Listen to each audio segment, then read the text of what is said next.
ఆయన పనికిరాని 6 పథకాలు అమలు చేయలేదు ఇంతవరకు.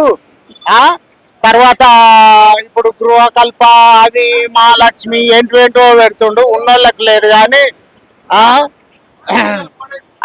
ఎట్లా ఉందంటే సామెత, అన్న అన్న తల్లికి అన్నం పెట్టనోడంట పిన్నమ్మకు గాజులు చేయిస్తాడంట. ఇట్లా ఉంది సామెత. ఇది డైరెక్ట్ షేర్ చేసినా మనకు భయమే లేదు.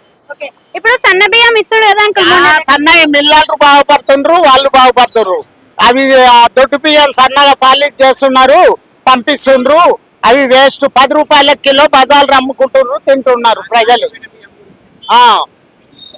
మరి బియ్యమే కాకుండా ఇప్పుడు ఫ్రీగా చూసుకుంటే బస్సు కూడా ఇచ్చిండు. మన బస్సు అవి అన్ని వేస్ట్. బస్సు కూడా తీసేయని అనవసరం ఇది పెట్టిండు. కానీ అది తొలుత కొత్త పెన్లాన్ చేసుకున్నప్పుడు సోకుంటది, జర పిల్ల పుట్టినాక మళ్ళా వేరే ఉంటది. ఇది తెలంగాణ మోటు భాష నేను మాట్లాడేది.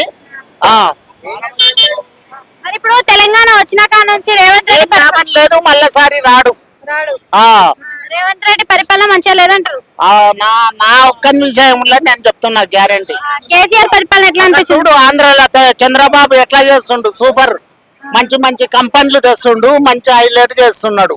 ఇక్కడ ఏం లేదు. కేసీఆర్ ఉన్నప్పుడు ఎట్లుంది? మళ్ళీ అప్పుడు ఉన్నది ఆయన పథకాలే అమలైనవి, మంచిగా బాగుపడ్డారు. ఇప్పుడు ఇది వచ్చింది వేస్ట్.